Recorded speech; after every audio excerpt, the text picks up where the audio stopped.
Here we go. With them fat beats.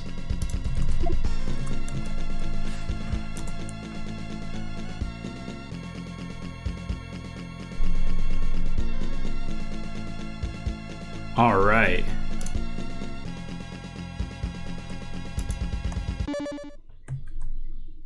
Oh, there was a network error for me.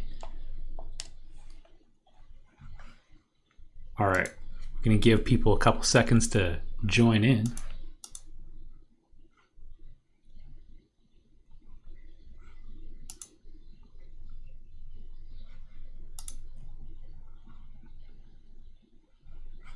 Welcome to the chat room.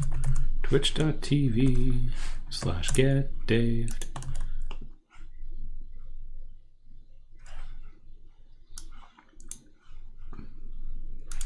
Posting on the Discord.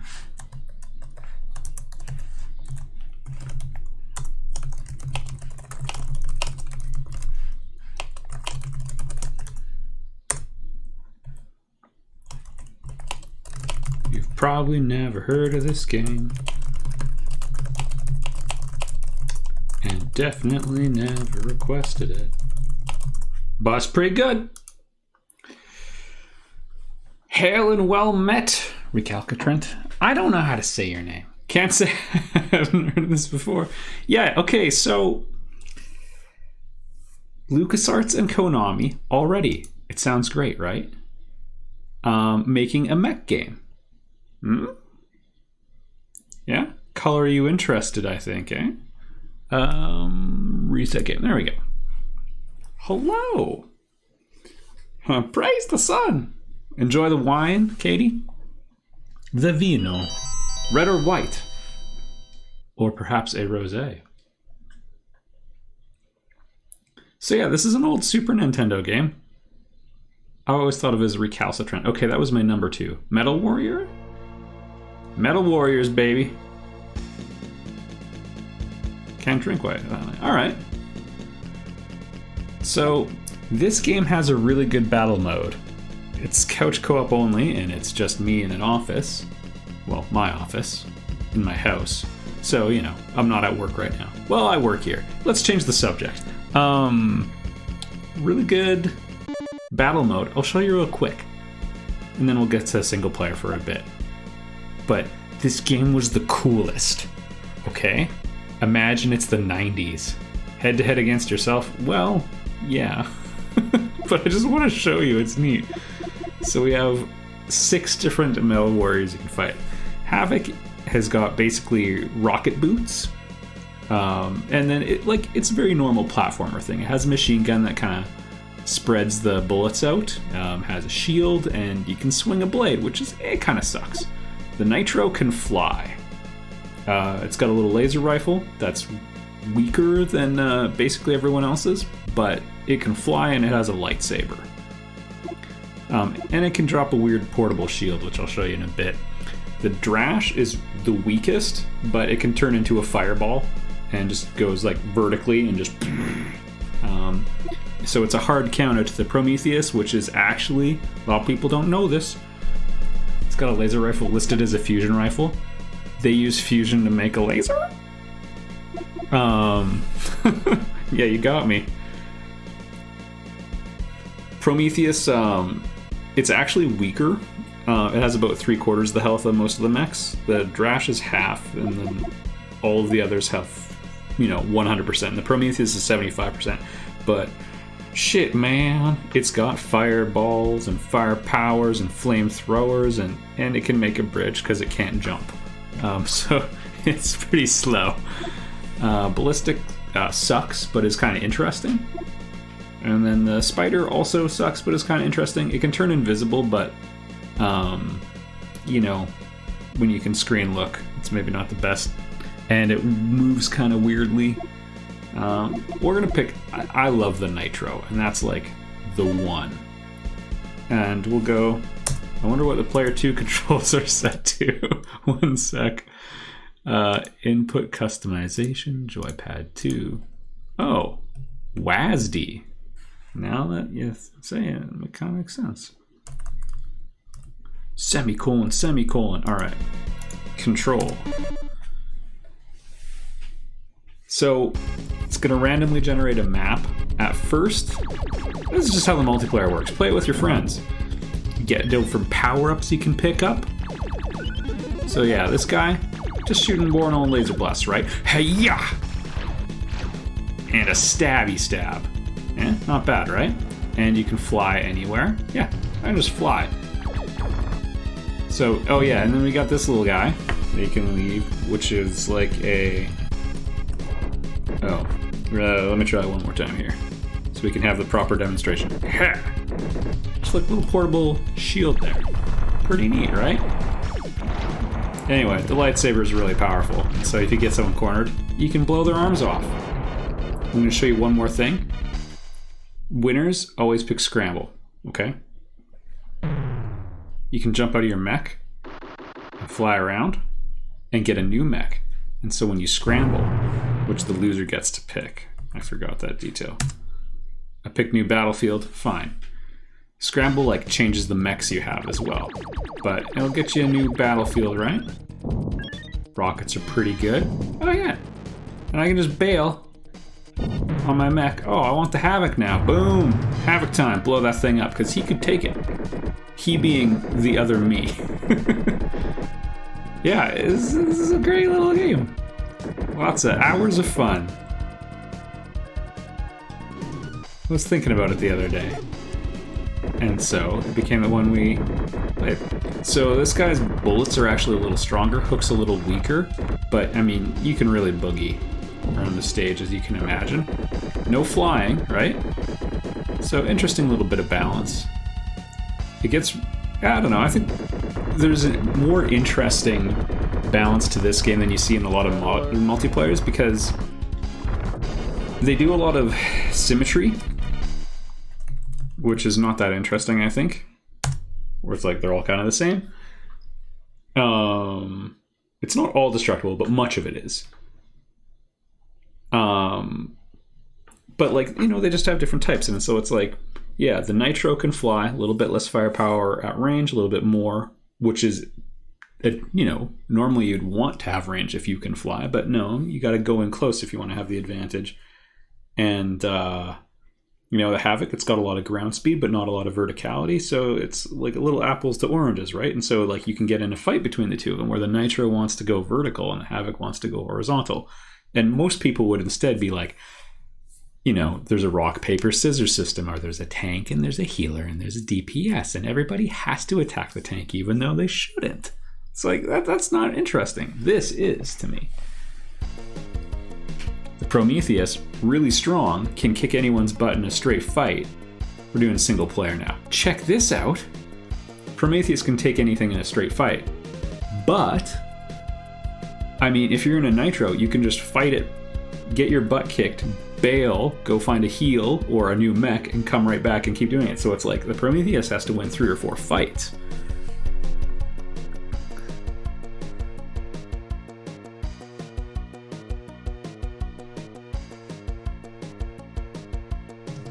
Yeah, I think a staple of any game with a mech, you gotta be able to eject and jump in another mech. All right, rescue at Access 5. We gotta contact Agent Marissa, which I think is a funny spy name. All right, pin him. Lots of different power-ups. You see a dead Prometheus there. Well, he's dead now. We got 0 gravity. This is really good. I was telling you about that Drash before, or Drak. I'm not sure how to say it. I'd say Drash. All right. So, can I hit this guy? Yeah. Those guys, you know, they power up the thing, take a big shot. Oh, walking on the ceiling? Yeah, that's the reverse gravity one. So I mentioned the Drash can turn into a fireball. Little guy with a bazooka. By the way, if that crushes me, it's just game over. The Drash does a fireball and it only has a verticality, right? Well, and it only dive bombs actually, but if you have 0 gravity, you can like just go back and forth really quickly, and like that's a hard counter to Prometheus, because that thing, it can't run away, it's too slow, and the Drash can just go up and down above it and cut it to ribbons. Wow, they're giving me a lot of health pickups, but it is the first mission. Game's got a ruthless difficulty curve. Okay. Uh-oh, I'm gonna save that. I'm gonna show you later. Technically, I don't understand how that works. I guess if this is a rescue, maybe this is our own facility. Technically, the bad guys aren't supposed to have access to the nitro. These things will really mess you up. I'm gonna get messed up. There we go.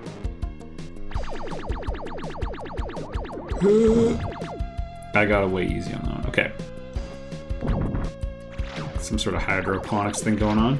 The range on the beam saber is not great, but oh, you're pinned.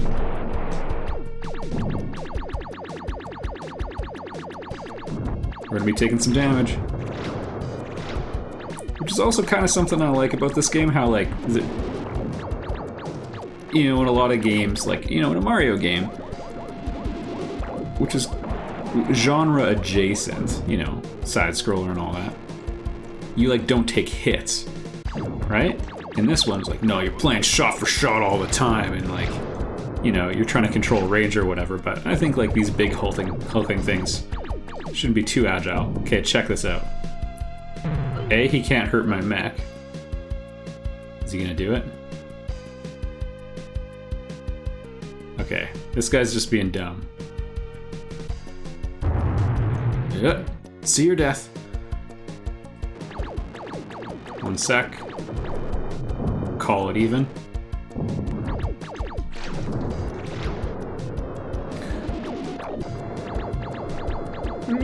Okay, I got him in time. I want...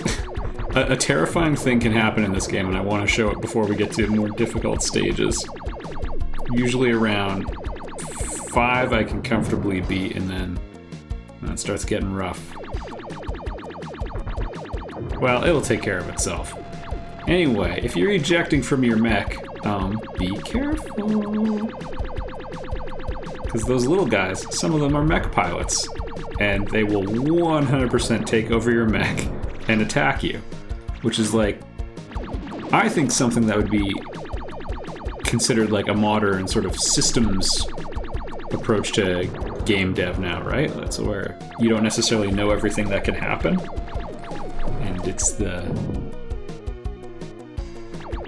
gameplay that maybe, you know, the programmer's designed for the possibility of it. But emergent gameplay, as they would say. It's not really, like, you know, some players would never discover that. Alright, I've got you, Marissa. Let's get out of here quick. That's her voice. So here would be very convenient to have rockets! Alright, we're almost home free. Boom, mission complete. Pretty good little start here. I mean, the nitro looks pretty cool, right? It's... oh yeah, we're Lieutenant Stone. You can change your name, though. Sorry, I skipped the mission briefing for this one.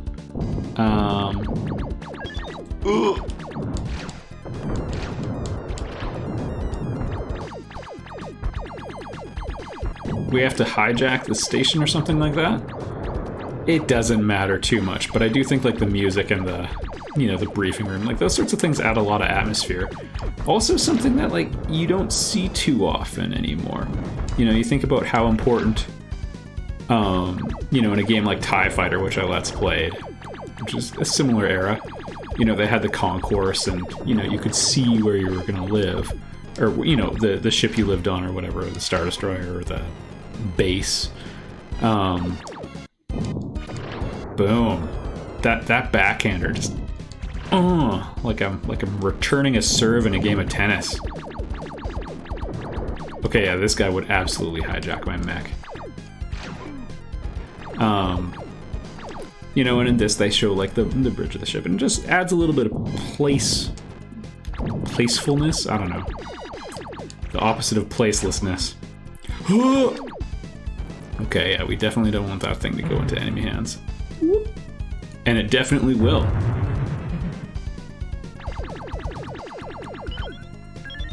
Got some grenades. Mech saber to that poor pilot's face. Hey, he shouldn't have joined the space Nazis. So we got our little beam upgrade, so now we basically have firepower as good as a Havoc's.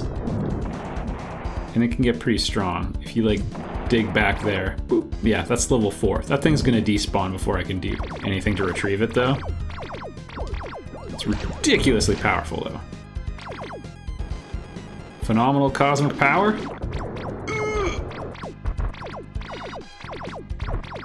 Can we get them? You can see they have a little bit of scatter on their shots, which is both good and bad. I have much less on mine. Boom. Anyway, you think about, like, with the TIE Fighter example, they could push it even further nowadays in gaming, but they don't. And if you think about Star Wars Squadrons, like, I guess they have the place where you can see your pilot, like, I guess you call it a briefing room? Oh, crap. Yep, I was late to the party, and now I gotta deal with 3 Havocs at once. Alright. He tried buckling down behind a shield, though. It will not save him from a lightsaber. Yeah, so the way that guy, I don't know, it kind of happened on the edge. But the way that guy just jumped into the mech and started attacking me, that's a thing that can happen.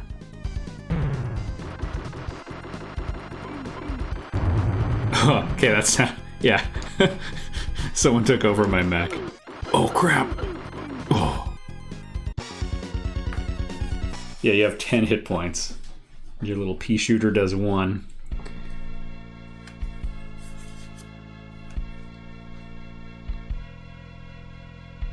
Got our spaceship. Anyway, my point about Squadrons is the game's just, it's just a UI, you know, and they have this sort of stuff for loading screens, but never like, there wouldn't be a skeuomorphic UI, it's just a menu. I think this has got a cooler vibe. Like, XCOM does this. That booty shot.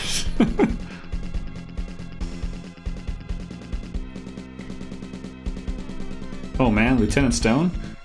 I like to think that his legs are just in a really uncomfortable position in the mech, so he's like always working the glutes. Alright.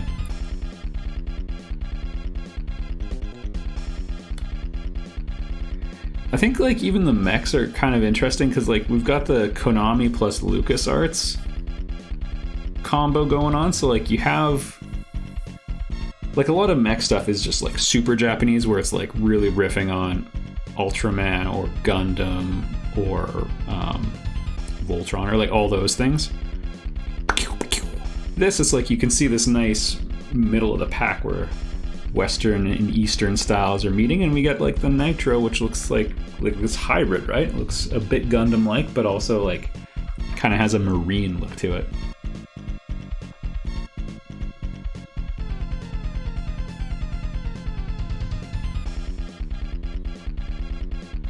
Oh no, the mech pilots totally just go in their suits. Good luck, Stone. Good luck, Commander. Wow. So a health pickup automatically puts you up to full. Also worth noting, you have to shoot to open crates, right? You can sometimes get in an awkward spot because like your mechs can be blown off.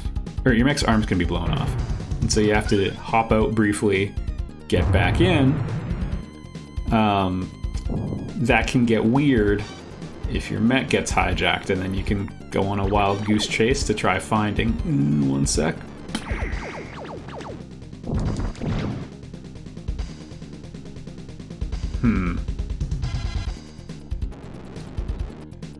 So these doors, sometimes enemies come out of. Oh crap, no way, man. I should have shot him. I thought the beam saber was a better bet. Alright. I think we're gonna change up to the Havoc for a little bit. There's a lot of momentum here. Auto-catheterization. Oh man, no, you just go. That's what astronauts do on spacewalks. Alright. I am playing her. Oh. This is awkward.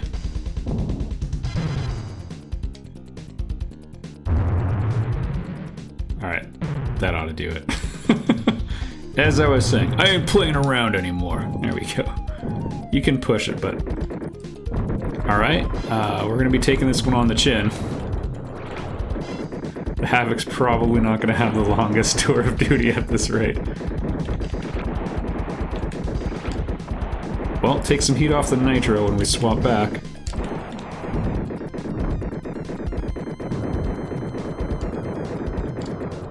I think there's another one down here or something like that. Oh. Even better. Oh no, this is a place where you're really likely to get hijacked again. Yeah, see that guy pop out of there? That's a mech pilot. Just tempting you to leave it right there. Always be careful where you park, people. This is just good advice for life.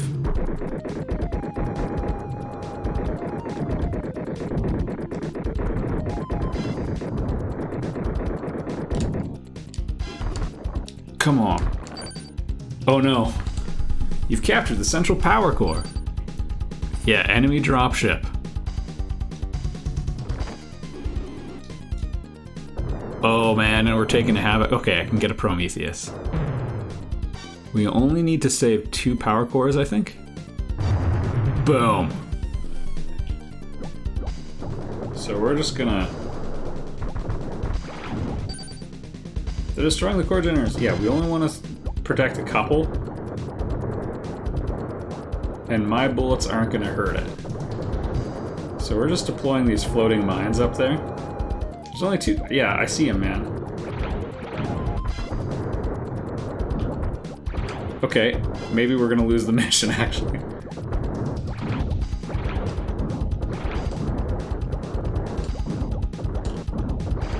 So I can shoot, like, a thing that does, like, 10 damage and then explodes, and each of the shards does 5. You can hear my mines hitting the roof. SNES, baby. Oh, there he is. Okay, we only need to save 1. Which is now in doubt.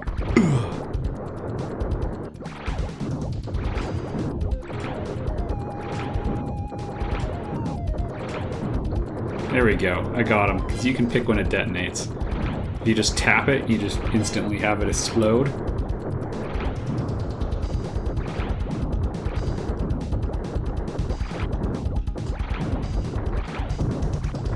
Or if you hit them, it's just ridiculous damage. Because again, you're probably getting them with 3 pieces of shrapnel, so it's like 25 damage.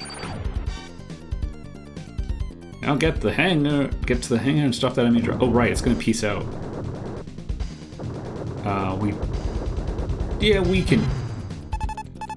We can do this with the Prometheus. Yeah, it's probably easiest with the Prometheus. It also has, like, you know, when the enemy bazookas just blow stuff up, its a regular shot just does that also. Got a flamethrower. It would be really helpful if we could get a health up. I don't know that it... Oh, there we go. The level designers, they won't always be this compassionate. Now again, the Prometheus can't jump. All that power comes at a price.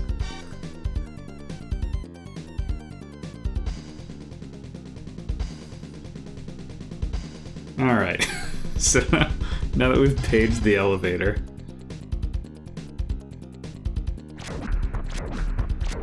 alright, and because they like the high drama, as soon as you get on there, take this ship intact. And he's like, see if you can do it. Now it's just a requirement for the mission. Also, nice little touch. The bullets can't go through the flames.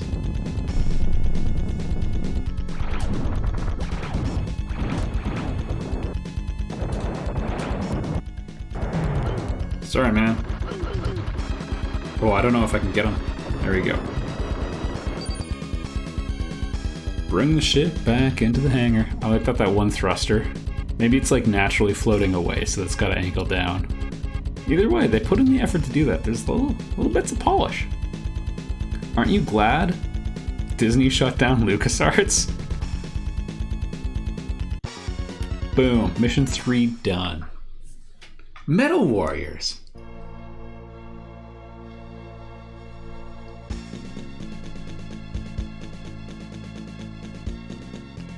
Nice. CVR? That's fantastic. Oh, sorry everybody. I got promoted and we're under attack. Defend the ship in a Prometheus. You have to save at least 2 guns, I think.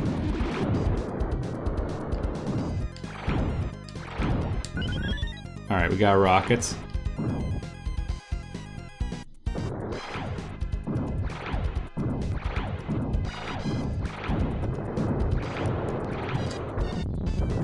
Oh, hey, Seekers. So this is always kind of interesting.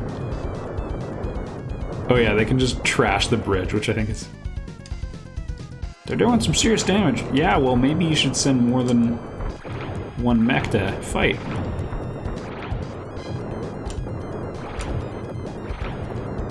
Buying me off with a promotion.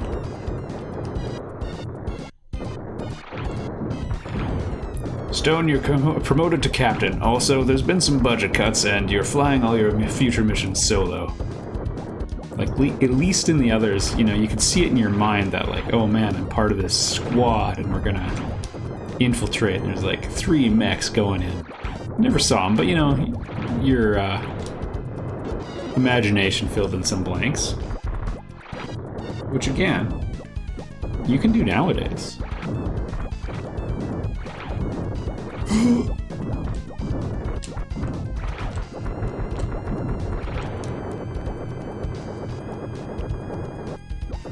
I think that gun's still operational.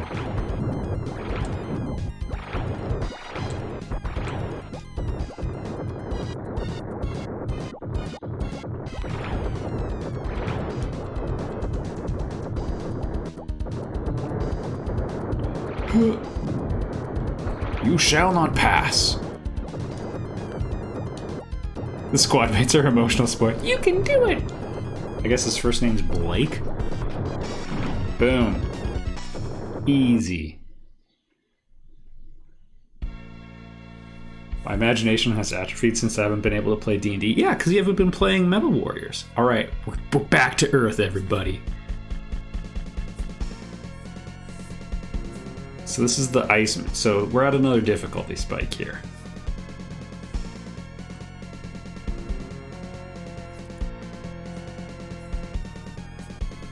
Oh man, we're going in below radar. If you don't use it, you lose it. That is true. But also you can get it back. Hey everybody, we're going to Alaska. America.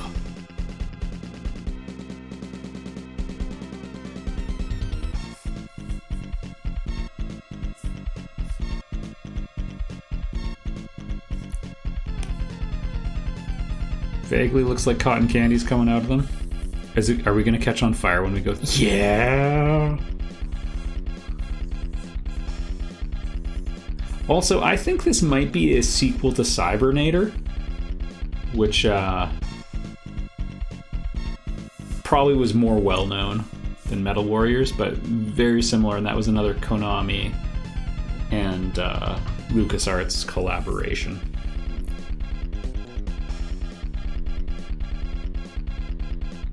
Oh, remembering Star Wars 1313? Yeah. Good luck, Commander. Alright.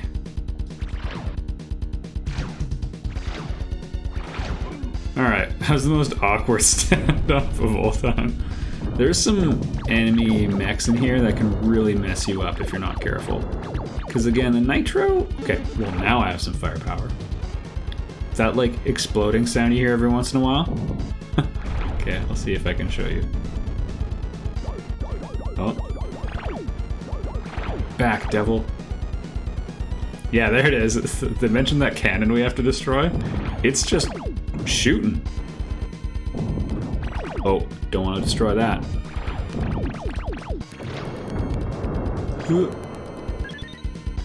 We'll come back for that in a little bit, maybe. Okay, yeah, these guys will mess you up. Man, I wish they could destroy themselves. We can probably...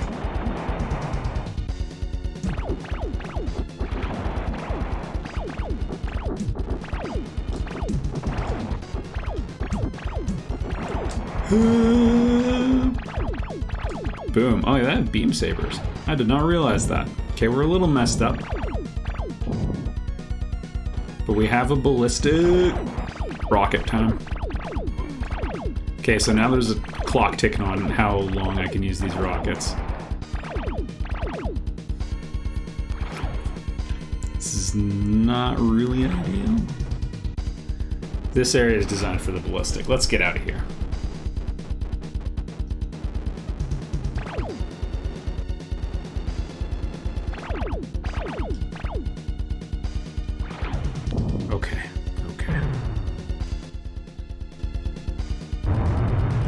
This game has been featured in a GDQ. Okay, so the ballistic, get it? Because it's ball. Now I am ball, and you can be ball too if you play Metal Warriors. You can spin slow, you can spin fast. There's something very 90s about, one sec. It's got the worst shield of all time.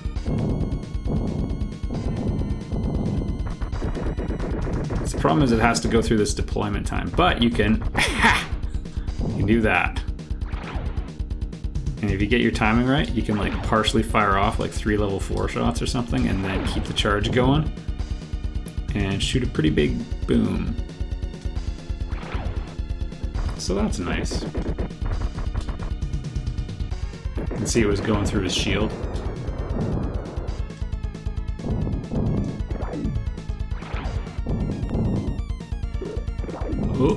Oh crap.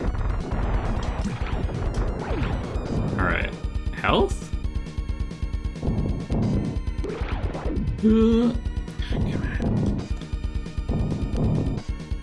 I mean, I'm just gonna go get the nitro and see. Because if that's a health pickup, that's a big deal. This game gets pretty difficult. It was featured in GDQ and they made it look very easy, and they knew shortcuts and stuff, and after watching it I tried copying them. Because this is a game I've... Afraid you've gone and done it again, Bill. I've never beaten the legitimate way. Oh goodness. And even cheating, it's difficult. Alright, that's probably far enough away that we're safe. Got a nice little mech stash. Are you spinning like crazy too? I think it's like a B-Wing and it's gyroscopically stabilized. Speaking of Star Wars Squadrons, boy, they've found a way to make the B-Wing crappy. You have to point the long part of the ship down to bomb, but doing so makes it so you collide with whatever you're trying to bomb. Also, it doesn't really turn. That's like the new school balance I was talking about, where... Yeah. Don't get me wrong, those fighters both needed reworks. Based on how they were handled in other games. Gotta be careful. Yeah. We're almost above the you'll get shot point.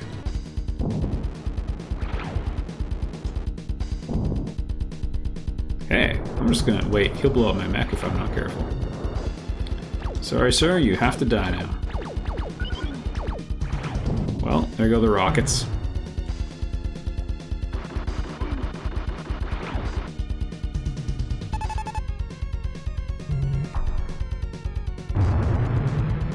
Squadrons multiplayer is very difficult. Yeah, a lot comes down to your team. I've been frustrated because if you look at my win-loss record in that, it's improved a bit, but it's like my win-loss ratio is like 0.75, or maybe even lower, although it did go up a lot lately. Nearly lost my mech. But my kill-death ratio is really good, but it's like, yeah, if you're on bad teams, there's nothing you can do.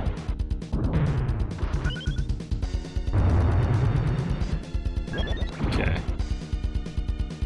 I think I can just get the angle on this guy. Boom. Yeah, he noodle arms to use the controls. He's just hitting buttons.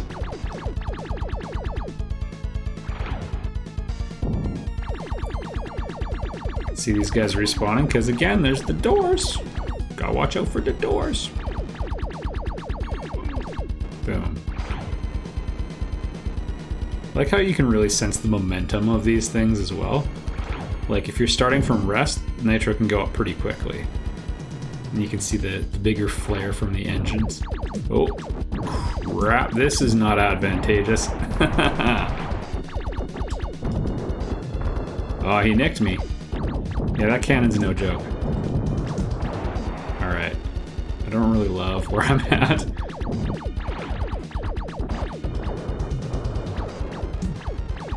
Oh! I'm never making it to Commander.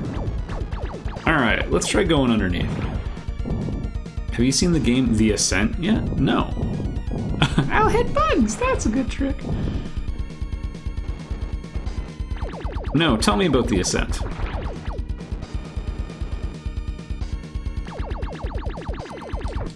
Also, pretty decent AI. Notice that as soon as he saw I was shooting through the floor, his floor, he just like went with it.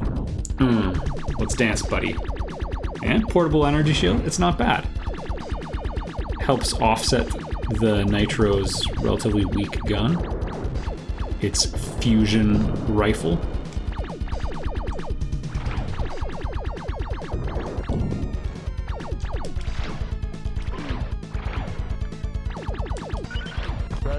Oh, okay, so if I was carrying an item, that would have destroyed it. And that can be a pretty big deal, like if you're counting on having rockets or something. Oh, we's about to get surrounded.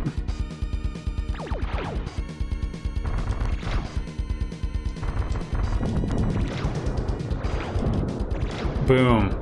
But you can see once you get them cornered with the lightsaber. Why play a team-based multiplayer game? Yeah, that's true. In a fighting game, it's all you. Well, seriously though, like, those are so tricky, I think, where like you either, I don't know, I'm just not a MOBA guy or any of those things, and a lot of them take notes from it, or from that genre. Oh, okay, that guy will just murder me in 2 shots. Okay, game over. Right, remember earlier when I was drawing attention to the fact that they can shoot through floors? Yep, F. Anyway, that's Metal Warriors, everybody. Game over, man. I'm gonna try one more time. This is why it's so punishing, though. It's like, back to the beginning. Good luck, Commander. I think Diablo meets Smash TV is the best way I can describe it. That's interesting. Smash TV, a ridiculously difficult game. Oh, nearly did it.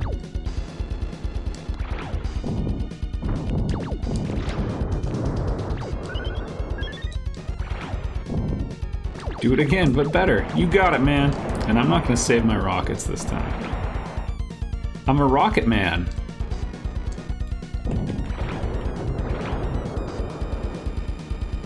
Did not expect it to take the bridge with it. Oh, just at the wrong moment.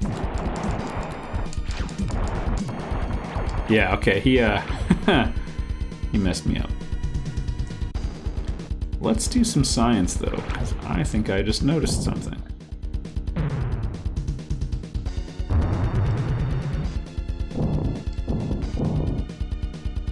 So yeah, the annoying thing about the ballistic is if you have to jump anywhere, because it rolls everywhere.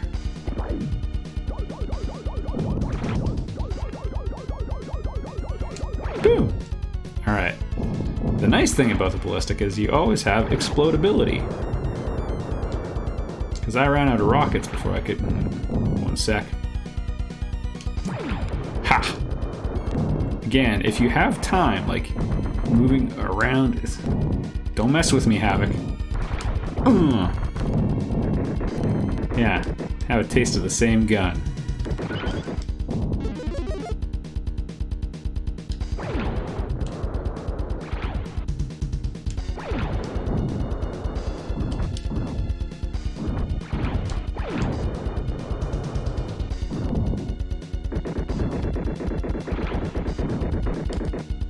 I wonder if I got it.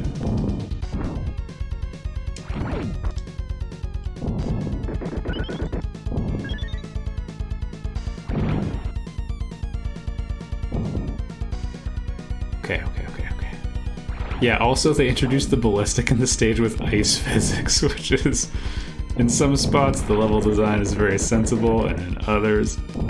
Alright. It does fit in smaller spaces, though. Put that on the pros list. Kind of short pros list. I mean, if you can catch someone, like in battle mode, if you can catch someone with that gun,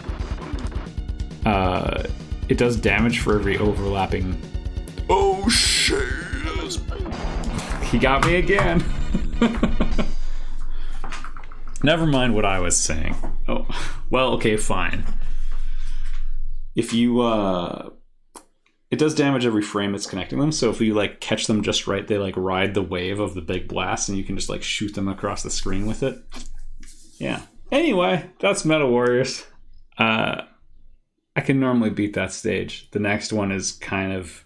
I'd call it a coin flip, but that's kind of rounding in my favor. And then the one after that is very difficult. And then the one after that is very, very difficult. But yeah, I wanted to show it. If you, you know, have a way of playing old Super Nintendo games and like multiplayer, yeah, I've played the one-on-one multiplayer for hours, and it's delightful.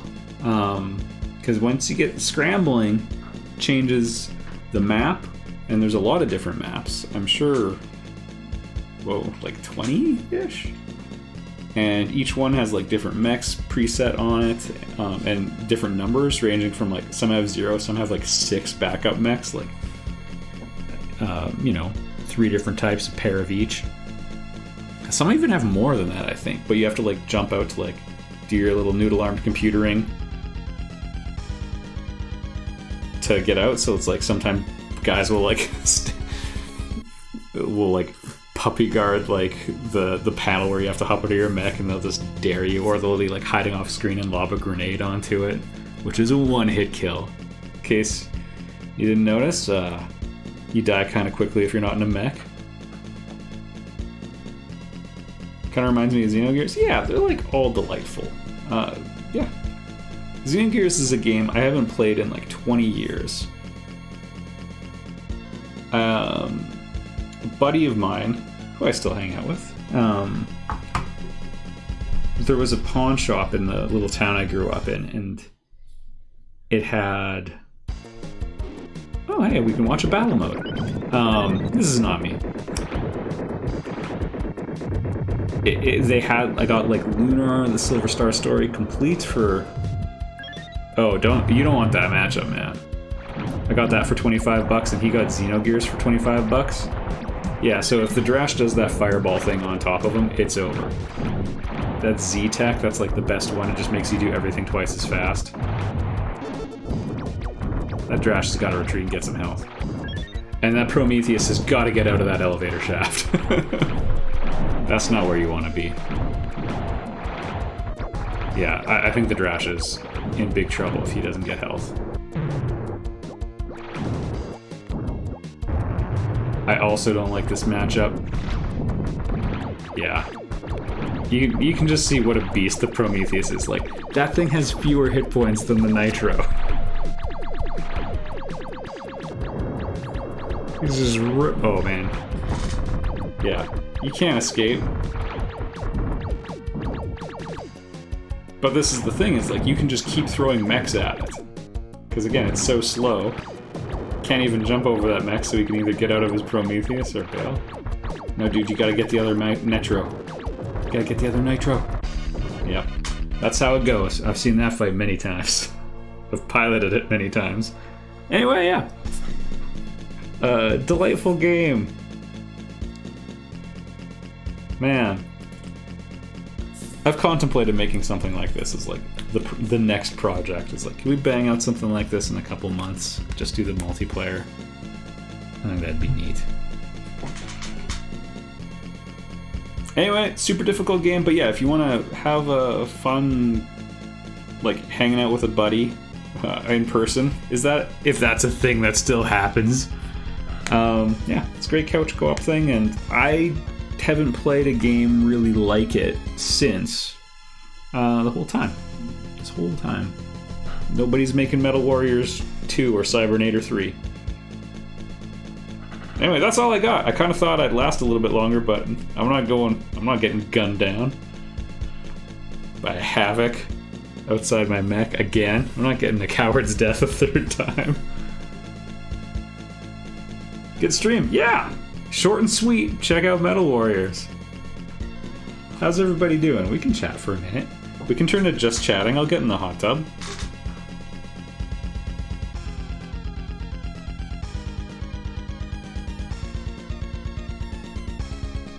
Any news you can share on the game so far?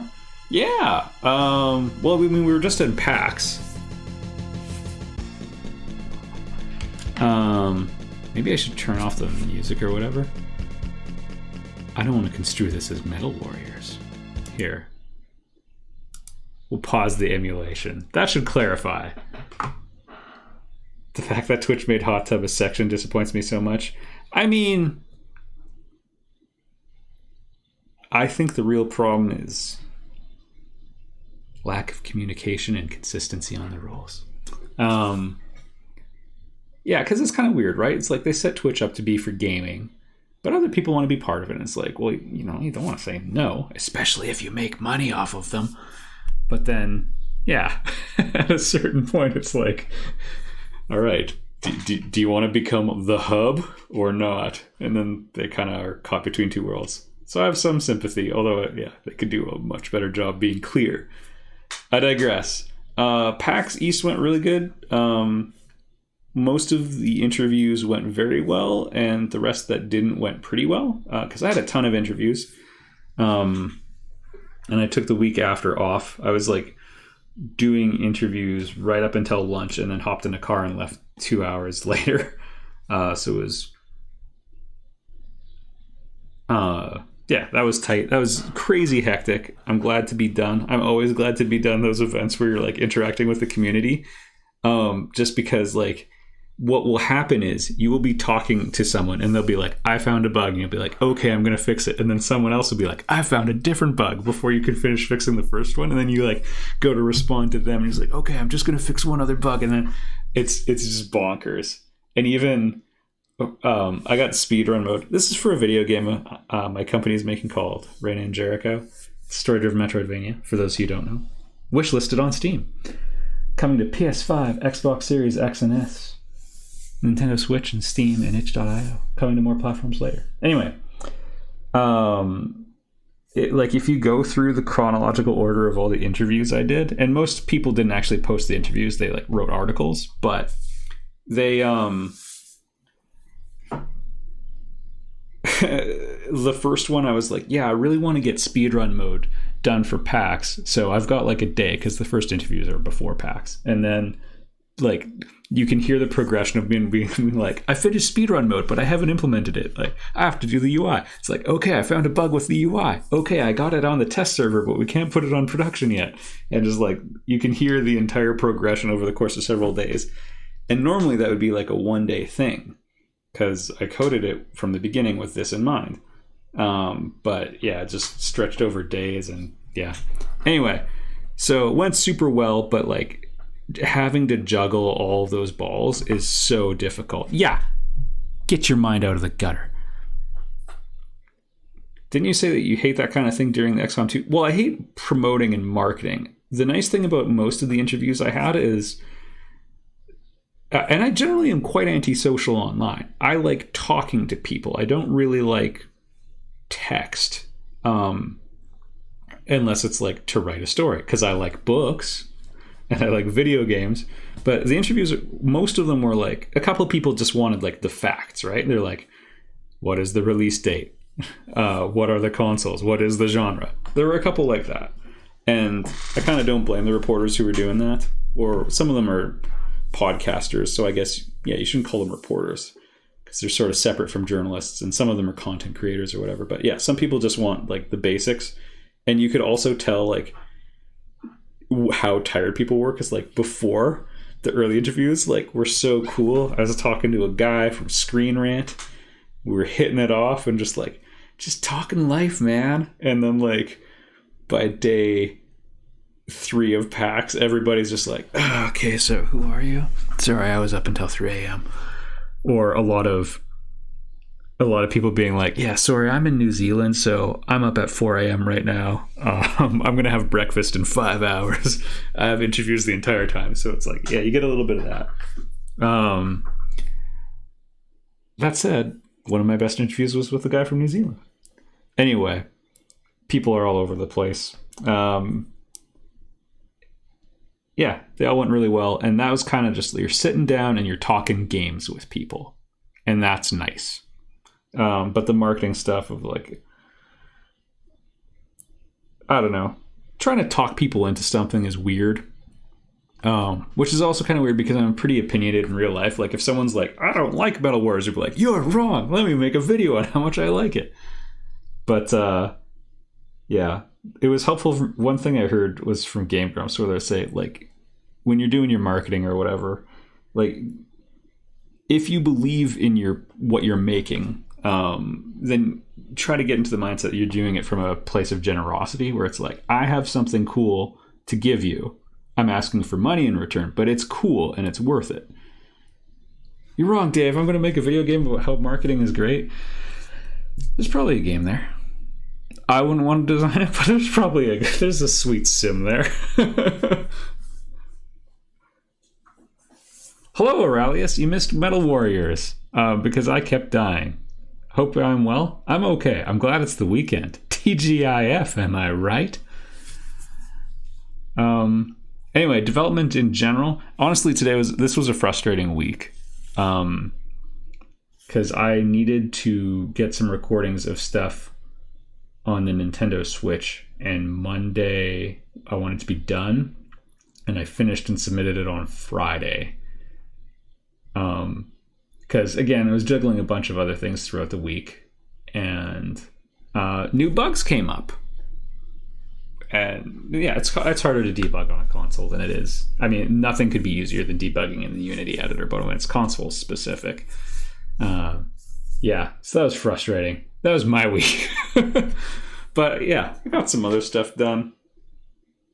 Yeah, I'm trying to get better at forgiving myself when things go slower than I expect them, because as a developer, you always kind of have to expect everything takes twice as long as you think.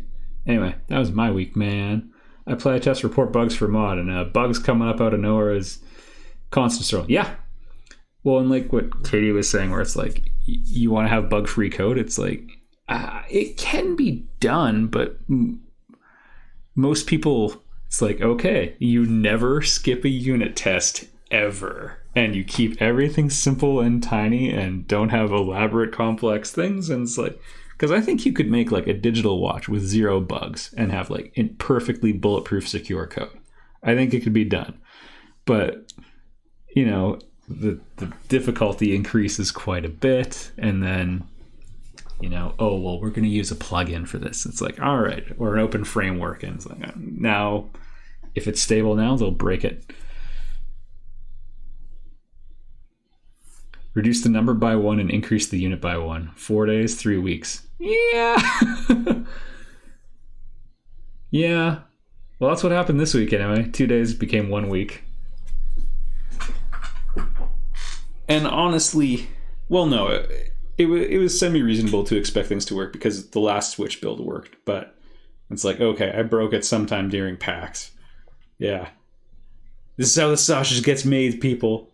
But in general, things are going well. Speedrun mode did come together pretty nicely. I do want to do that really soon. I pitched this on the Discord. If you're watching this, let me know. This is something I want to do for Reign and Jericho, is host a race. I basically got bottlenecked on like putting together a Twitch overlay. But yeah, if people wanted to, because I'm picky and I want it to look nice, but I don't really know how to design Twitch overlays. I don't think about it much. I don't spend a ton of time on Twitch. I like Let's Plays and randomizer races, and that's what I watch. I guess sometimes the randomizer races have Twitch overlays, although they're usually pretty basic. Anyway, I was trying to put together a Twitch overlay that could feature like 2 windows. And yeah, if people wanted to stream it, we do some Reign and Jericho races. Just the... But sausage puts my mind in the gutter? Well, what could be sexual about a sausage? Anyway, yeah, Reign and Jericho races is something I want to do, and possibly in just the next couple of days. So yeah, if you're interested, drop a line on the Discord. Someone was suggesting I should make a racer roll, but I think that'd be pretty cool. The benchmark time is you want to be around 15 minutes if you 100% the demo, and that's not too bad. Yeah. And I don't mean you have to be under 15 minutes. I mean, you just need to be in that ballpark. But that's... People were doing 12 minutes for any percent through the demo. And yeah, 15 for 100. And it'll report what you got at the end, so we can see. 1240 is my best any percent. Yeah, that's kind of like the range. I don't know what mine is. I also have the difficulty...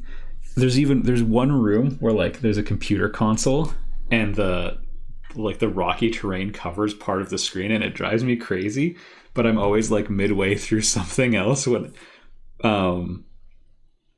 I'm doing that, and so I never like remember to actually fix it in the engine, and it's like a 1-second fix, but yeah, I'm always like running and then like we'll notice something off and like take a note. So I have never done a pure run through, especially because like, man, I've recorded myself going through that demo so many times, but everybody is, we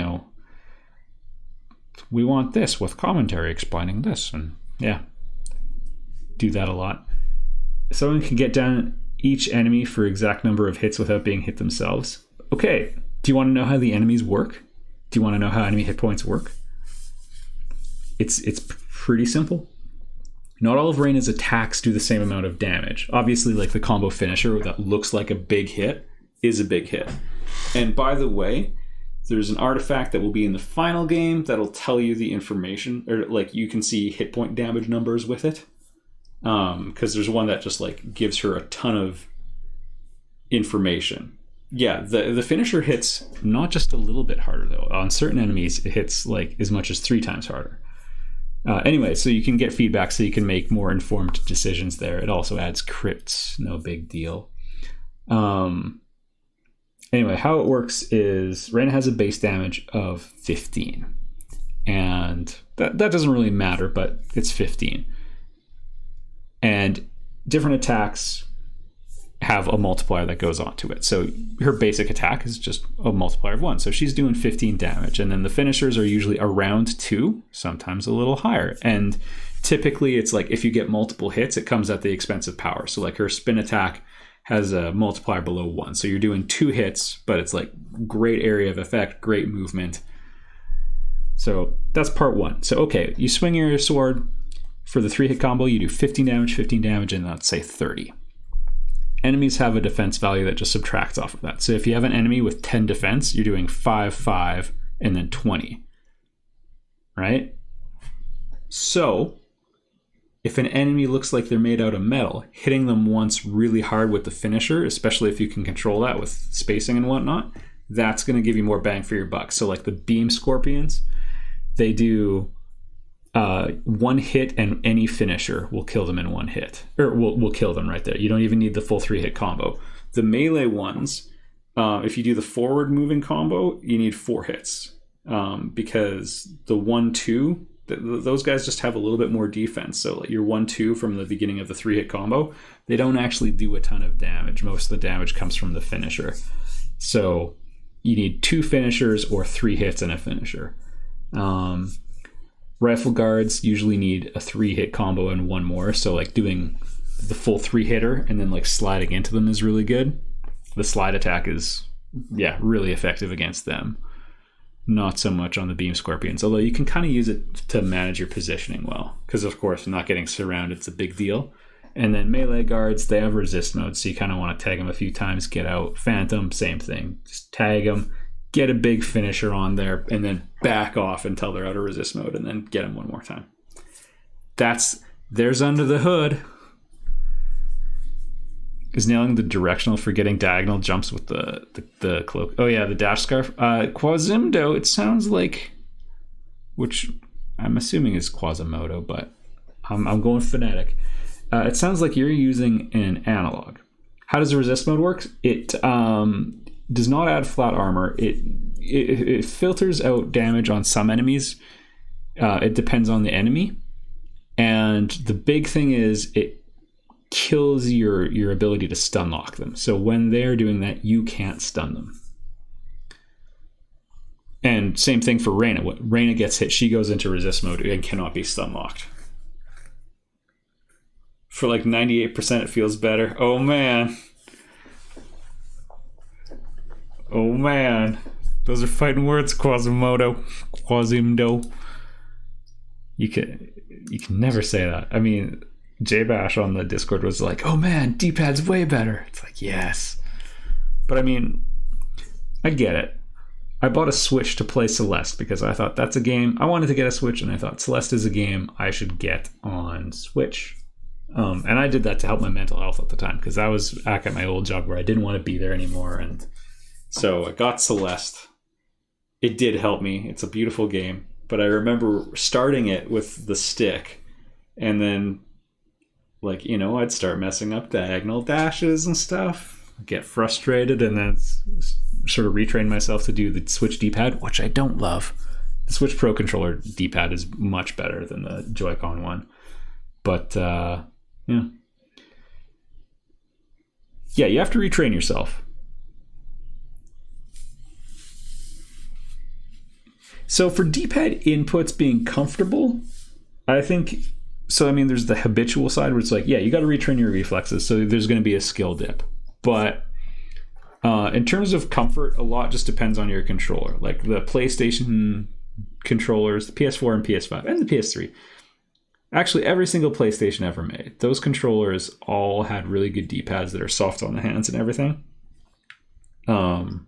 Yeah. So... if you can use those, the Switch Pro controller, the D-pad's not as comfortable as like a PlayStation one. Good precision on it though. Xbox D-pads are trash. Just because they're a little prone to accidental diagonal inputs. Yeah, you can tell the games people play by whether they use stick or analog. And I mean, fighting game players are weird, and that's like they don't even want to use their thumbs. I use an Xbox 360 controller's got big hands. Hey, I get it. I think the PS4 controller is better than the Xbox 360 one. Also, the 360 controllers aren't really that big. It was the Xbox, the first one. I guess we can't call it the one. That one had the giant controller. The rest are all kind of the same size, I think. Even let's compare. I'm in my game dev office, so within reach right now, I have 1, 2, 3, 4, 5, 6, 7 controllers within arm's reach right now. In terms of width, the PS4 controller is actually a little wider than the Xbox one. There's more of a gap, or like more space for your handle as well. So it kind of depends if you think of it as like a handle or if it's like this surface upon which to rest your hands. But I get it. I can palm a basketball. How will this play with the Switch on a GameCube controller? Yeah, I have one downstairs, and I got one for the Wii U for Smash. The Wii U Pro controller is the most comfortable controller I've ever held. I never really used it a ton. So it's difficult to say. The Wii U was definitely more comfortable than the Switch Joy-Cons, but I liked the Wii U. Can I tell all of you guys a secret? No, it's too secret. I'm not going to tell you, but I like the Wii U. That's all. I like the Wii U. I like that stock. Yeah, GameCube controllers have a cult following.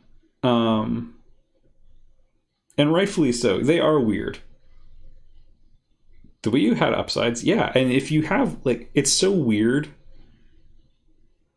that the Wii was so popular and the Switch is so popular, and the Wii U is very clearly the bridge between the two of them, and like much of what people like about the Switch you could actually do on the Wii U. It just wasn't quite as good. Worked really well if you had kids. Yeah. The Switch works a little bit better though, because they think like, oh yeah, Mario 3D World is that the one I'm thinking of? Yeah, Super Mario 3D World. Yeah, great 4-player couch co-op, great with kids. But the Joy-Cons are really convenient for that, rather than having a whole bunch of like Wiimotes turned sideways with stuff plugged in. Like, yeah. The Wii U just needed a little bit more love, and that's basically what the Switch is. The Wii U is a great console that didn't have any games. I'd even say it only had first-party games, but there were great ones. I recently culled down my game selection. I have one shelf of video games spanning back to Super Nintendo. And Wii U is the one I kept the second most of. And I haven't gotten rid of my Wii U because they still don't have Wind Waker on Switch. I hate the default controller for the Switch that you can slot the Joy-Cons into. I don't mind it, but yeah, everything on the Switch is definitely a little small. Genesis had the best D-pad for their controllers. I do not remember that, but I had one friend named Simon who had a Genesis. And I played it at his house like 2 times, and that was it. I'll never gainsay the Super Nintendo controller. They basically are all that. Oh yeah, the Genesis had the curvy one. So, or by which I mean like the round circle and you tilt it. So that's kind of like the Xbox one. I can't say if it was more precise, but in my opinion, those ones tend to pick up a lot of accidental diagonal inputs. But I think Nintendo patented like the plus shape for the D-pad, and so everybody has to have different variants, which is why like the PS4 has like 4 separate buttons, which I like, and they have a really nice bevel on it. Yeah. Now most of the games are on Switch anyway. Yeah, but not Wind Waker, man. That's the only one that counts. Looking at the rest of my collection, though. I'm facing away from the mic. Sorry if you can't hear me. I believe the rest are all there. Like, technically Mario Maker isn't, but they made Mario Maker 2, which I liked less, by the way. It's part of the challenge, though.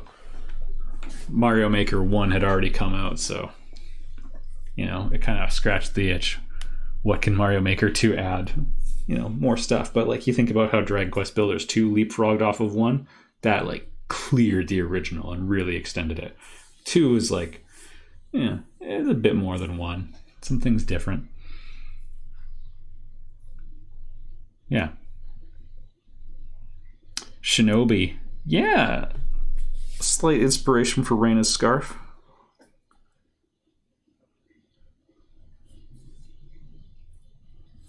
And then Nintendo did everything they could to invalidate your previous purchase.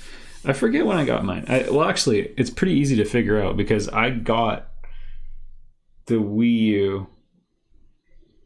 The commercial for Super Mario 3D World was the one that did it for me, because I remember watching that commercial and feeling like I was a kid again. And I still stand by that, even though I'm kind of soured on the game a little bit, because it's like kind of too slow and too easy. And then there's Champions Road, which is like really difficult but really satisfying. Hey, get Dave. Hey, Darkstalker Nightwolf 63. We're just chatting now. We played Metal Warriors. You should check it out. It's a pretty good game.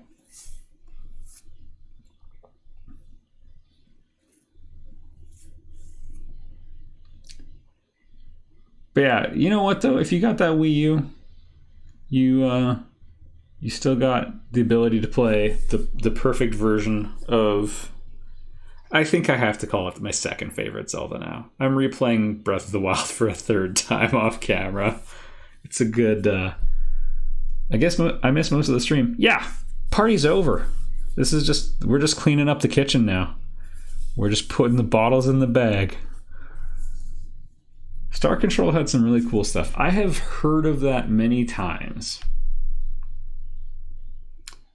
At least we don't have to deal with controllers like in television. I remember that where you had I had a friend who had it, and we traded our Nintendo for the Intellivision for a week or two, just to we knew which one was newer and better, but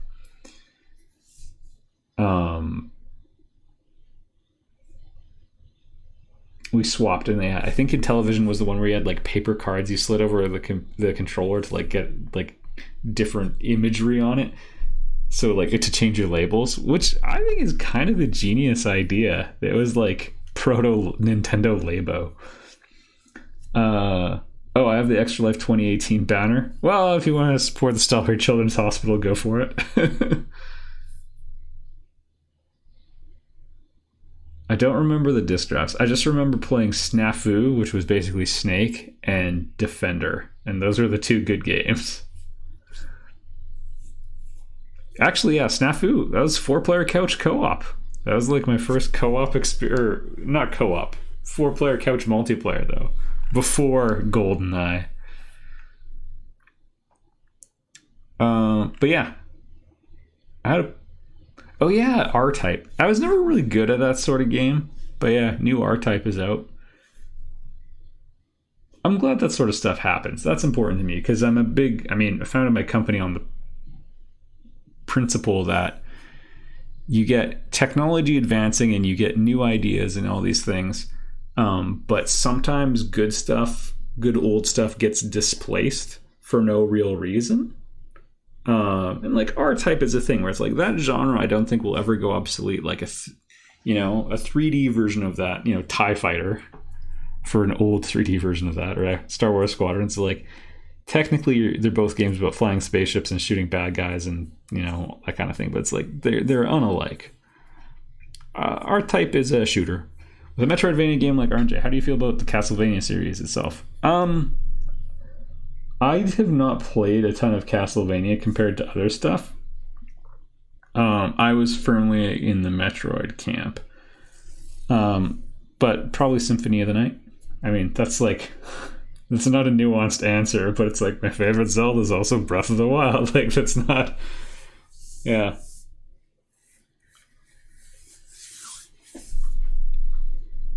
Yeah, I think for Castlevania, I've played Castlevania 4 and Simon's Quest, which everyone hates, although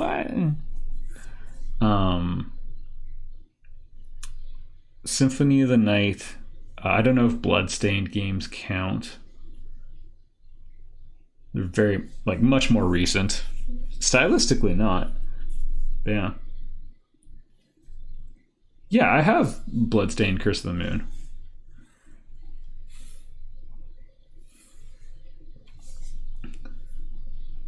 Which I thought about LPing. But, I actually... got, chafed because it was oh, EGA made my game. But then it's okay, well, they're not really doing... the stuff I'm doing. Really, they just made Symphony of the Night again. Yeah, there it is. Bloodstained Ritual of the Night may as well be called Soten 2. Yep. It's all right. Because it's oh, they kind of did a story-driven Metroidvania, but it's not that story-driven, and yeah, I don't know. Y'all will see. Raina's doing stuff that's never been done before. Or at least, not in games. The movie Run Lola Run maybe did it. Which is why speedrun mode is called Run, Rain, and Run.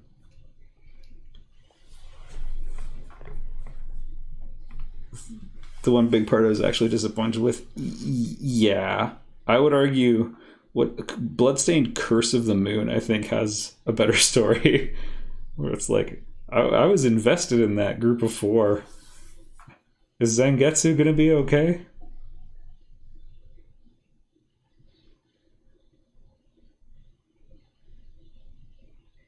Yeah, didn't play it for the story. No, but like I mean, in a way, I almost played it. I mean, part of it was like market research. This is like, okay, what are they doing?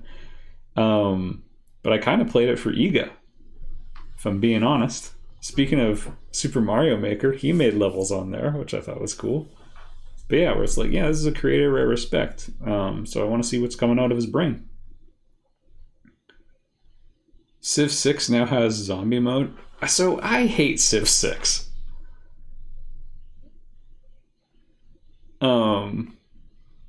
Yeah, maybe it's gotten better since I last tried it, but I'm firmly on Team Civ 5.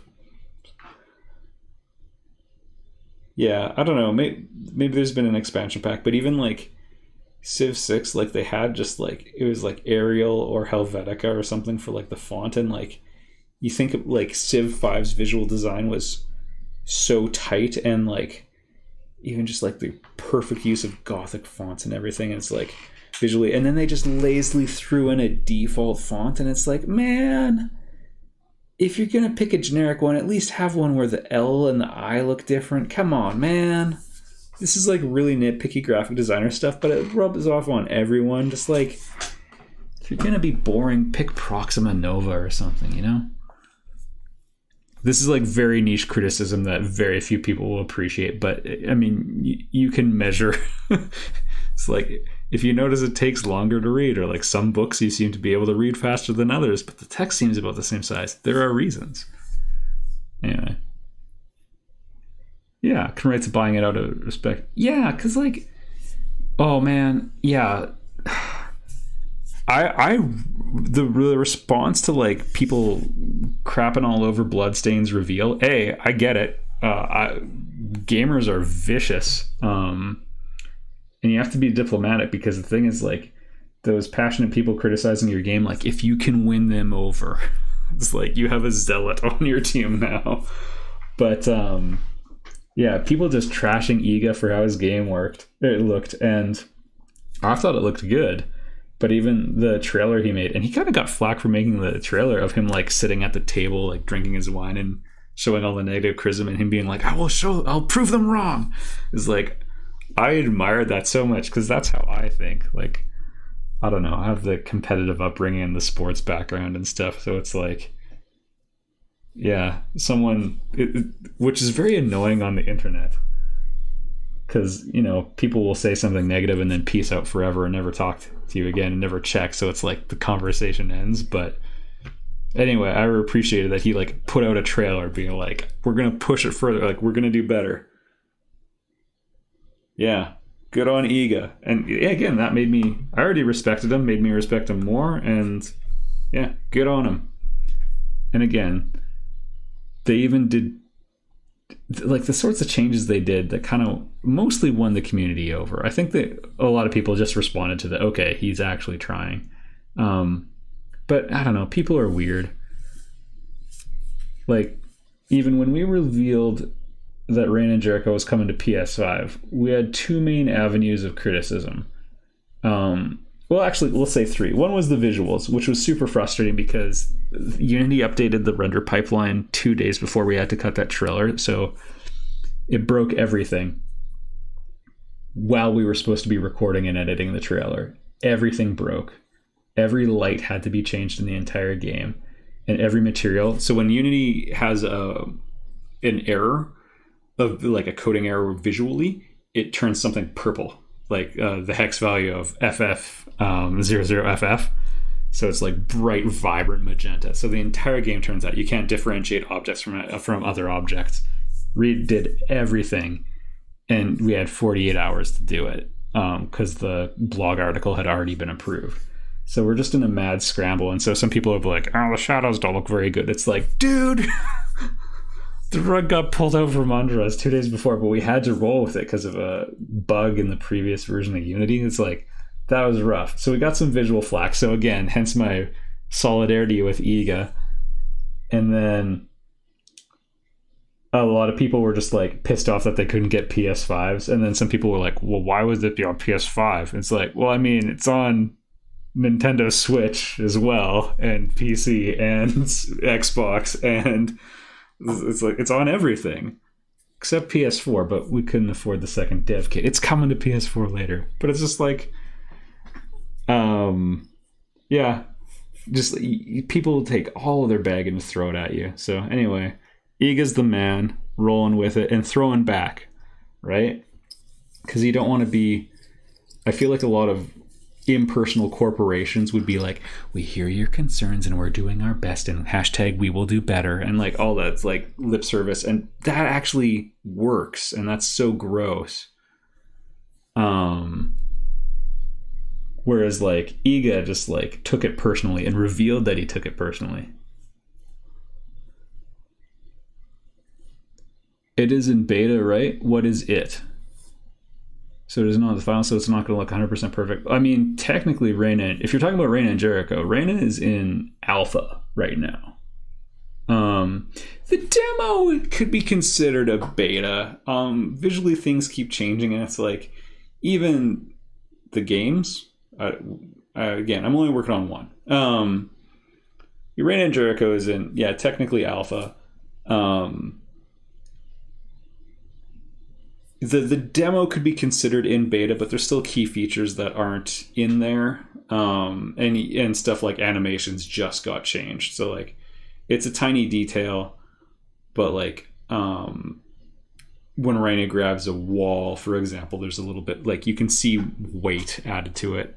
When she grabs the sword off of the display case in the second major cutscene sequence. Because I kind of consider all the ones where she's captured one cutscene. That's all Act 1, Scene 1. Act 1, Scene 2 is Reina pulling the sword off the wall. And in that one, like again, like animation got tweaked. So it's not near 1.0. So a lot of that's going to be changed and fixed before that. Well, again, it's like visually it's pretty close. Obviously, like you can always just do so many more passes adding stuff. I don't know what we'll get to and what we won't get to. But even like also after release is done, it's not like we'll stop. Because, we have randomizer mode that'll be added after release. That'll be added when we port to PS4 and Xbox One. I actually have the Xbox One dev kit, but we 4 consoles is plenty. Yeah, it's not near 1.0. Yeah, it's like, again, it's not like it's purple now, but it's like visually it's pretty close to where we want it, because again, like, I don't know, it's weird.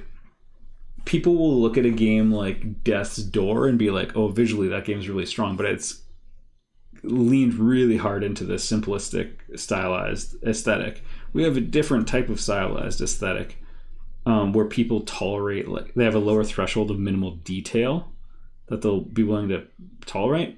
And also kind of a weird thing is like, because it's a platformer, like we're zoomed out really far on a lot of screens.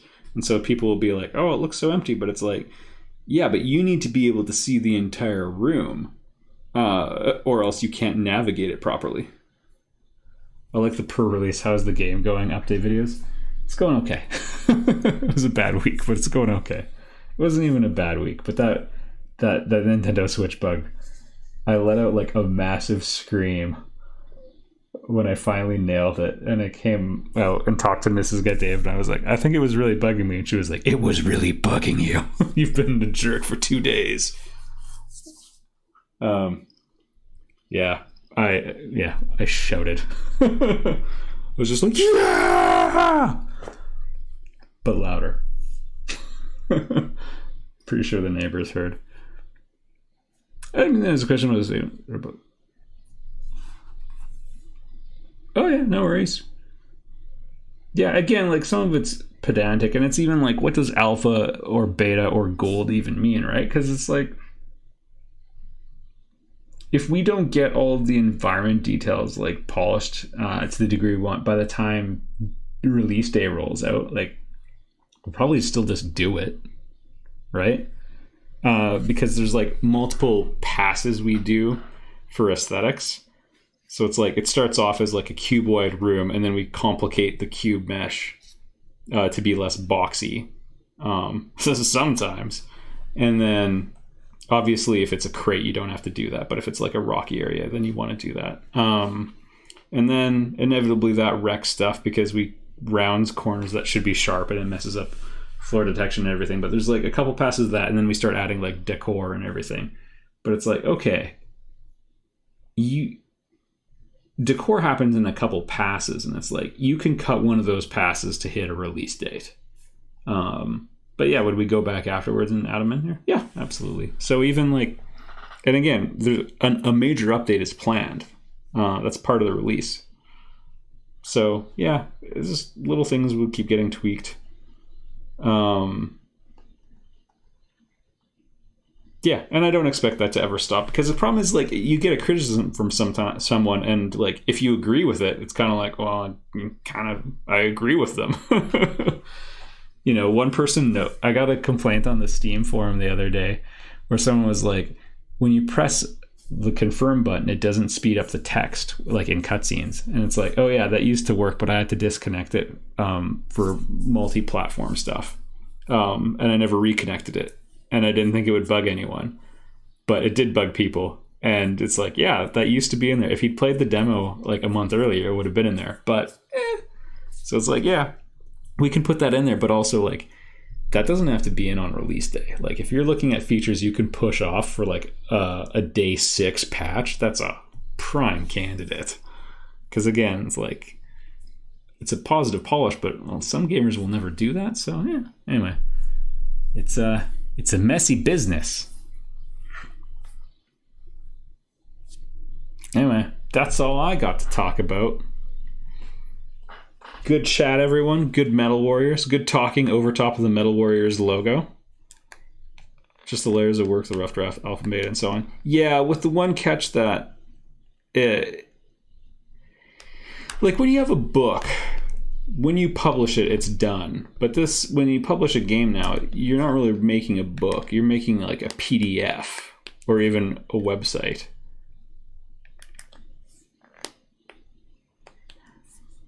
I've got a creative project I work on with a friend. I've spent the better part of the last week beating my head against the part of it with minimal progress. I could have screened out points. Yeah, that's part of it, right? And the thing is, that is progress.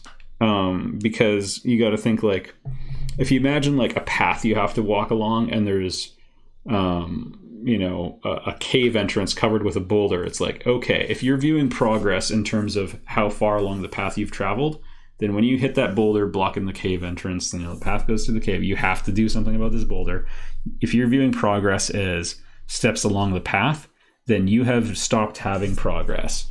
But if you view progress in terms of just like what work needs to be done before you get to your destination, or even what rests have to be taken, you're still making progress, because the fact is you will have to move or smash that boulder to get anywhere. And so that was work. You didn't get any steps closer. In terms of distance, you got no closer to your goal, and you won't get closer to your goal until you've gotten over it. And you'll think you've gotten over it and then find like, oh, I blew it up and now there's little boulders, pushing that analogy to the breaking point. But yeah, some of it you have to reframe. And that was the case with me. And it's like, the way I tell the story is like, oh, I didn't get any work done because I was working on this bug. But it's like, well, technically all this marketing stuff helped, and all of these meetings were important, and it's like, yeah, I did some animation stuff that I wasn't planning on doing this week, but what I wanted to do was get through these things on the to-do list, and that's what took me forever.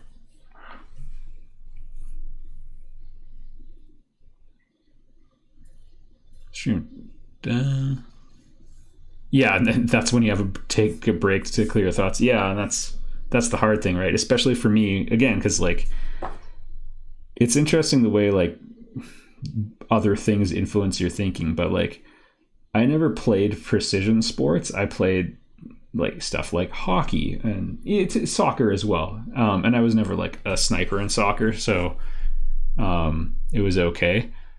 I sometimes played striker, but I could never like pick the corner super effectively. I just shoveled. Just like in hockey, I just shoveled stuff at the net.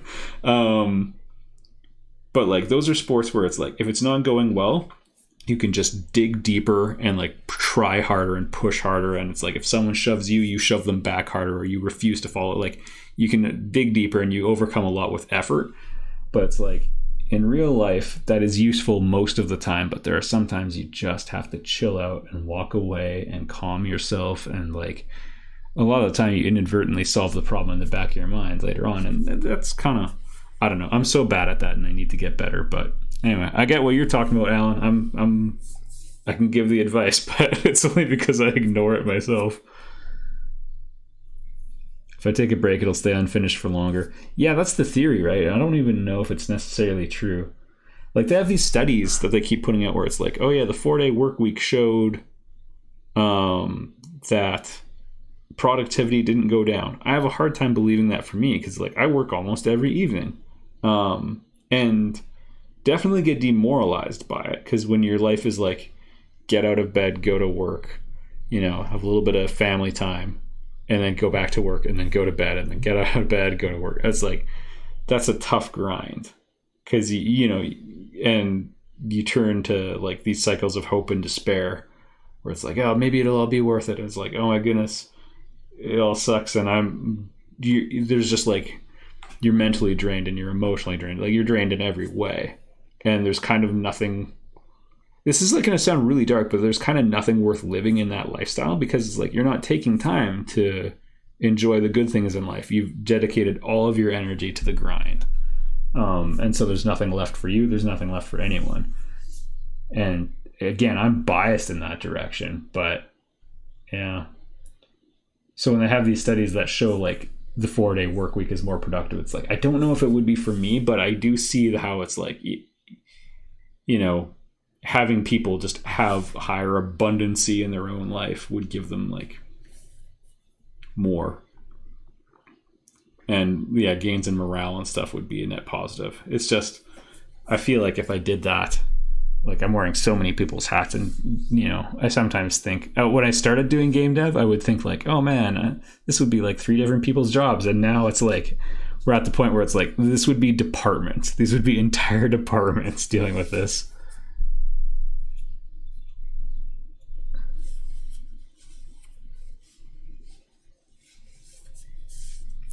Yeah, a coworker goes 12 hours a day every day, as many days.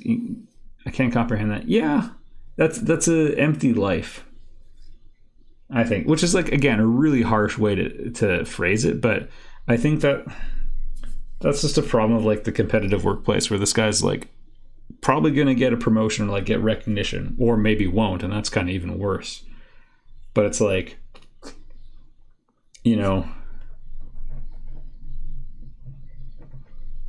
I don't know, it's based on like a lot of false equivalencies, like effort equals results and 1 hour is as good as another. I remember Elon Musk put out a thing being like, if you want to get ahead of people working 40 hours a week, work 100. But it's like, okay, you put your 100th hour against my 40th hour and we'll see who has a better hour, right? Yeah, oh man. Yeah, I remember working graveyard shifts in high school and then having school right after. And I get the workaholism side of things, where your body will crash. And yep, yeah, I've had my body fail to keep up with the demands I place on it as well. It's tricky, right? It's tough because we're like trying to. Yeah, for us, we're trying to hit a deadline, right? Like that's the big thing. It's like the game's got to get done. It's like everything sort of hinges on this. So there's a lot of pressure and there's time pressure and it reminds me of actually something that frustrated me about my old job, which is like they would sort of say when the deadline is without asking people how long it would take. And we'd go through these meetings or like do these estimations, which are usually quite tight. And then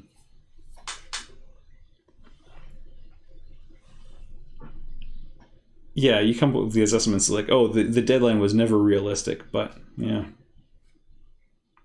Oh yeah, oil sands workers are crazy, man. All of that's bad. Yeah, yeah. I mean, that was like that industry, because yeah, I live in Alberta, so like there's a well-established oil sands industry here, and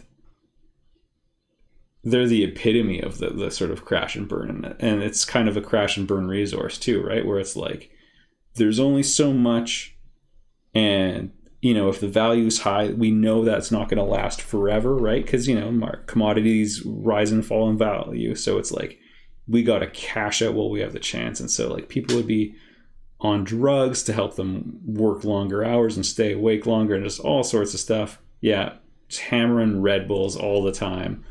And just because it's like, I can make $200,000 a year in salary plus overtime with just a high school education, but it's not going to be forever. So you almost have like the pro athlete mentality, but without the self-care, where it's like, okay, I'm going to be able to play the sport for maybe 8 years if I never get injured. So I got to cash out now.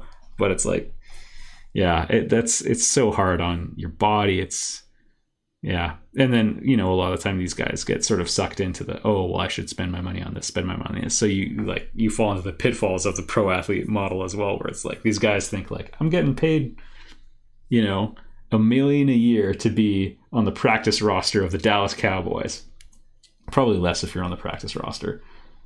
A lot of football players aren't paid super well. They ain't all Tom Brady. Anyway, it's like, I'm going to make this much money, but it's like, yeah, but you're only going to do that for 4 years. So it's like, you actually don't have much wiggle room in life. Anyway, yeah, just the trash in your body. I don't know. I got to get better at it. Yeah. Get your education, though. You don't want to be doing that when you're 50. Yeah, on the flip side, if you are 50 and that's what you want, just go for it, right? It's the classic, the best time to plant a tree was 20 years ago. The best time to get educated was either 20 years ago or when you were young, depending on how old you are. But, your next best option is whenever you need it.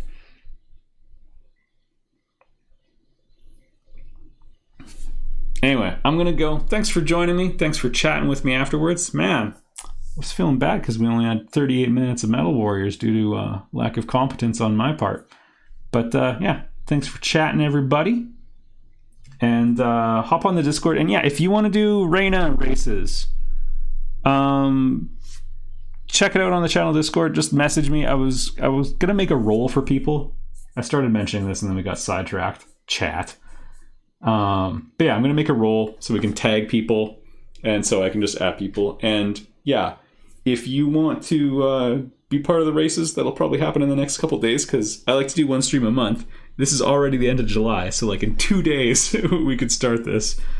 But yeah, I think it would be a cool thing to have. And so if I had at least 2 people, yeah, going head to head. So you would stream yourself on Twitch. It just has to be your screen. If you're not comfortable with your face or whatever, you just stream your gameplay. You don't need to do commentary.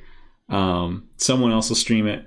You have a restreamer who like plugs it into their overlays, and then through the Discord we just send go, and then you type .done when you're done. And yeah, we have 2 people race the game, and then I'll do commentary. Maybe get someone else to join me. Wonder if I can get Y Caliber to help me out. Anyway, yeah, Darkstalker Knight. This is the second time you've been talking about R-Type. You should do it. You should get it. You're still talking about it. There's your answer. Anyway. Yeah. If you want to do a Reyna race, post in the Discord and I'll bother people about it in a little bit. I mentioned it once before, but I'll start doing the roll thing and then we'll pick out a time. But yeah, probably an evening. And nothing. When would the speedrun stuff be done? Next little bit. To be determined, but if you're on the Discord, we'll... As in when to test? Bills always come to mind. R-Type can't be that expensive.